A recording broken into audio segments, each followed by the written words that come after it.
امروز مادر مومن آبادی همراه پدر عزیز خواهر عزیز اینا آمدیم در بلنسه میدگردو که شهر دوشنبه قرار داریم.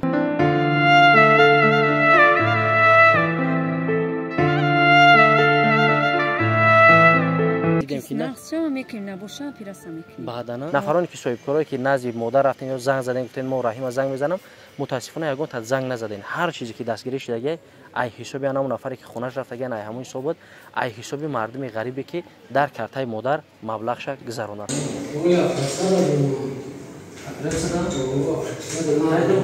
سلام درود بر شما. نام من عبدالشکور و برادرم عبدالله امروز یک قسم داروهای گیاهی مغازه زیارتشاه را برای شما پیشنهاد می‌کنم. تشکر عبدالشکور جان. برای کمخونی پدر و مادران و برادر و خواهران کراب اکسترکت. برای بوندرد و پادرد منتلین و سوستابی تایلند. برای نریختن موی سر باشد از فیرمای تریچاپ شامپون. برای قد بلند کردن باشد اوزماکس و ارگیویت. اما برای فربه شدن رد گینسن و سامیونوان و اینچنین ژنشن. برای کسلی‌های زنانه ژنسکه ماسلا. برای کرم شکم باشد بندک سیروپ و تابلتکا. برای درد معده باشد روغن دانه کدو. برای پروستات مردانه باشد از فیرمای تمبرا ام پلوس و اپیمدین پاست. و اینچنین روغن سیاه‌دانه با تمام دردها بغیر از مرگ دوا می‌بخشد. چون همیشگی مغازه زیارتشاه در خدمت شما. ای بندگان خدا، السلام علیکم و رحمت الله.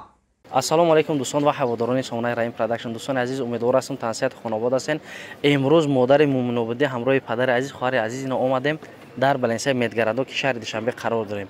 دوستان عزیز ان شاء الله حاج پدر و مادر میدارن همراه دخترها صحبت میکنن. همون نفری که وعده دادگی بود که برای جاری را کردن با یک نفر دیگر یافتن که همشهریش شونه. ان شاء الله که هر چیزی که شوه ما برای شما گپ میزنیم. پدر جان سلام علیکم. سازی خوبی؟ سوخ سلامت اومدین اخی؟ سلامتی خوبان؟ ماشاءالله. خواهر جان چه خیلی؟ امروز چه خیلی نسترین یو؟ سازه. ها؟ ان شاء الله که امید دارم که یک گپی خوب زنند یک کاری بهترین کنن. مادر جان سلام علیکم. شما چه خیلی؟ نغز اومدین اخی؟ خیر دوستان عزیز ما را همسفر باشین. حاج میدرویم میبینیم ان شاء الله هر چیزی که شوه با پرا برای شما معلومات میتیم. میگیم که با چقدر مبلغ جمع شد. ما را همسفر باشید رفتیم.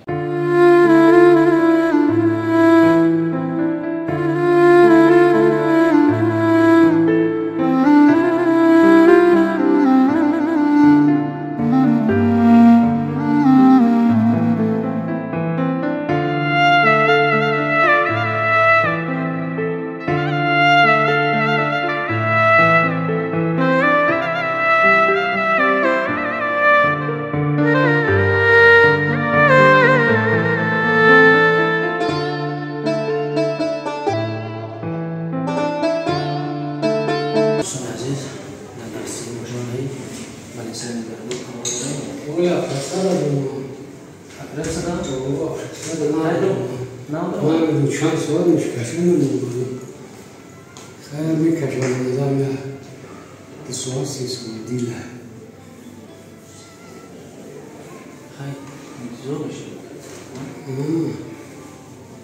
دوستان عزیز الحمدلله ورچ که باید جراحی خواهرم میکرد پیشتر جراحیش کردگی بود در جراحی بودای بر اومدن همراه مادر صحبت کردن. حاجی میشه که میره لیچین خطی چخل که شما قچون صحبت کردین مادر جان چی گفتن؟ گفت که امیر با توبت بکنیم تا حدین کنم کچش نزنیم. اگر که دیدیم که نه نقصه میکنیم نباشه پیرسه میکنیم بعدا نه برای هم دوستان عزیز حاج یک وقتی هستی با وقتی خنکی و میسه تیرمو با هم خاطر خوبتر و بهتر میشوه که حاج جراحی نکنن مثال کلی چینش رو بگیره. اگر با همه چیز شوه همه چی از جانب خداوند بهتر میشه نشوند با ان شاء الله مجبوریم که جراحیش کنیم. چی گفتی پدر جان عزیز؟ روزی هستین شما؟ روزی هستیم. ها؟ روزی. خواهر جان خودت میگفتی که جراحی میترسم اینا خیر دعا که خداوند به همه کل دارو میگن هر چیزی میگن همراه اجرا میکنین پرهیز میکنین خیر اوسش از جانب الله میشوه. همین خلاصه خواهر چی گفتی به نفرایی که نه امروز خیستی تو دوشنبه رو اومدی دستگیری کردن خطا رحمت کلام ها ارزود کم کم عملی شده سای ای ماشاءالله بهترین. دوستان عزیز کارتا چونانی که میدونیم 24000 23008 چند سومش دیزدگی بودن بعد ایو توزیره نکرده در نام مناسب خود بود مادر جان ها توزیره چند سوم جمع شد 30,000 با 200 دیگه پرداختم.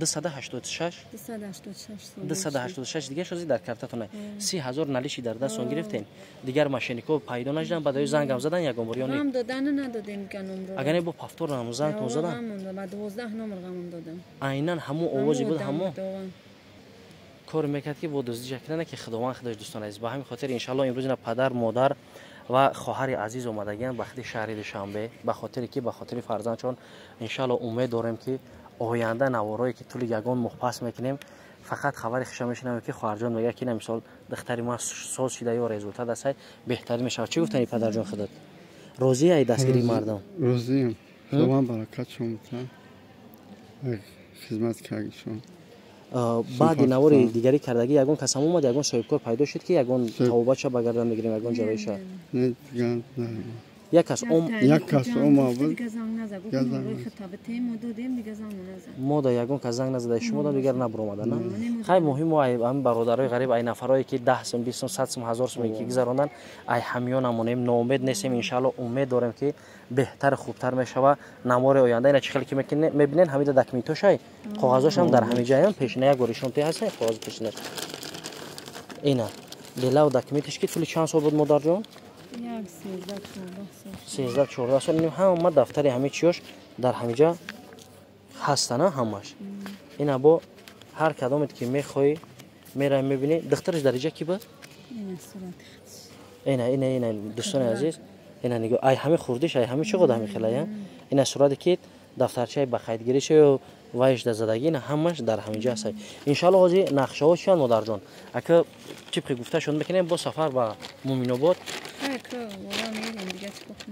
خیلی ان شاء الله ناامید نمیشین امید داشتین نفرانی که دستگیری کردن چی گفتن مادر جان رحمت کلام خدا برکت چون بتن خدا ناامید چون نکنه فرزندی مرا دستگیری با همون امیدی که در دل ها بود امید داشتین همون چیزا در رسیدن ان شاء الله ان شاء الله با هم خدا حسن شدیم برای فرزند خیلی ان شاء الله ها خواهر جان اگه دیگر میره درسکو تا میخونی میره اخی دیگر مکتب یا نه اما لچینه تا میگیری احتیاط میکنی فهمید رو بخنکی اومده چه بهتر بشه با هم خاطر دوستان عزیز خداوند نگهبان تو باشه اینا نوار نوبتیش در همینجا با پایان میرسه هزار رحمت زبارشون محکم ماجراش دیگر یگان چیز در کار نیست چون که ما دا اگر که به همین لچینیوش بچوا الحمدلله بهتر خوبتر میشه نیاز دیگر به یگان چیز نداریم هر چیزی که بود به خاطر فرزند بود به خاطر پدر و مادر بود از خود مومن بود بسیار نفر گفتن که ماشینکی مثال کارتش دیزدگی ایخشونن عین هر چیزی که هست مادر خودش هست حتی پدر تا در عدل تا اجاره رفت هزار رحمت با اون نفری که دستگیری کردن کوفت شورم کردن این دزد ای تاجیکستان نبود که بیوانش او ای خارج کشور بود